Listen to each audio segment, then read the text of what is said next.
With the delays that we have been seeing with the Marvels being delayed up to 5 times already and pushing the film's release date back a full year, even with all the development hell that we've been seeing with reports of Brie Larson being hard to work with the film also needing reshoots and touch-ups in its CGI, we are now having articles trying to defend the film saying this: Captain Marvel 2 gets exciting news from test screenings.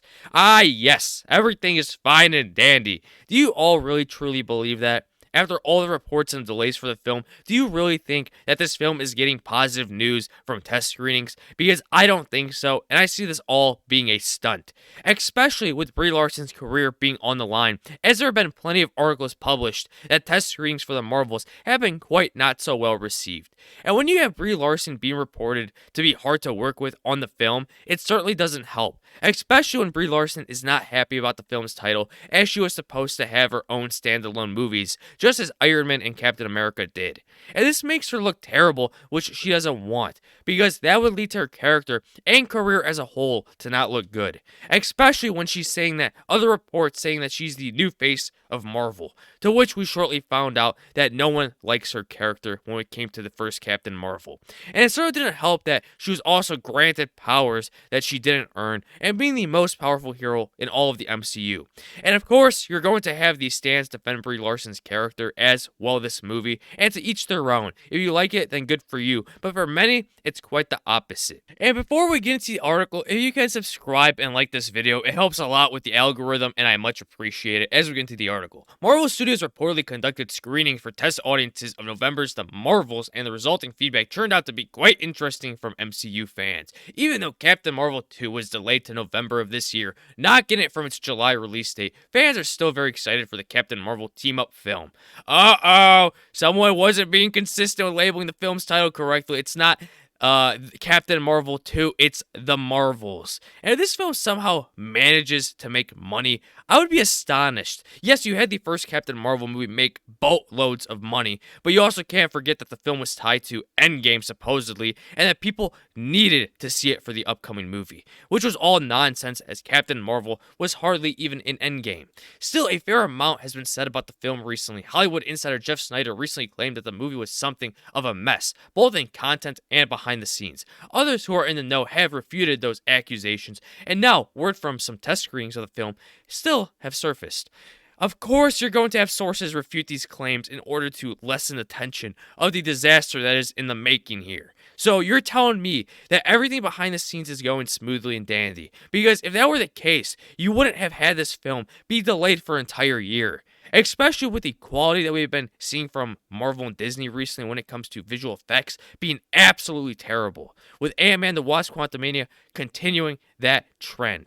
And this is where things start to get juicy. Scuba Casey Walsh has gone under the defense for the Marvels after Jeff Snyder made claims that the movie was chaos and a Shiza show earlier in the week. Casey Walsh tweeted a response claiming he hadn't heard anything negative about production for the MCU's last movie of 2023. In quotes, "Again, I've heard nothing negative around the production. The movie has gotten more positive praise from tests than other MCU films this year. Sexist YouTubers use Larson as a way to garner favor with sexist and racist." It's always the racist and sexist cards that people pull out. Time and time again, when people don't like something or someone, that's where people's minds go to. They're all racist and sexist because they don't like this character or actor. How pathetic.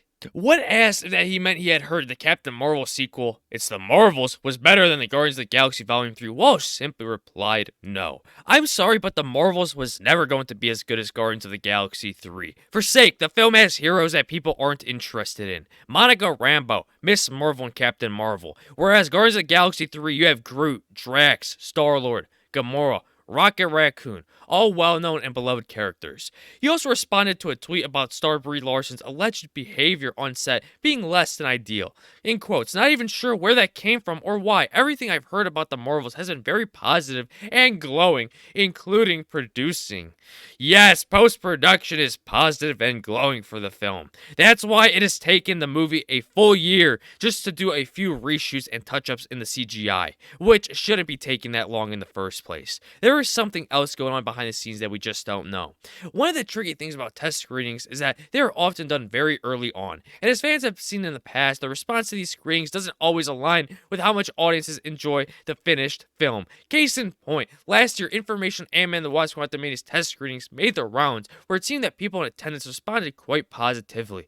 Contrast that with the film's dismal Rotten Tomatoes score, and a picture begins to form. And the thing is that Ant-Man is a character that people are much more interested in compared to Captain Marvel and Miss Marvel, for example. And yet, Ant-Man 3 is most likely going to be a box office loss for Marvel.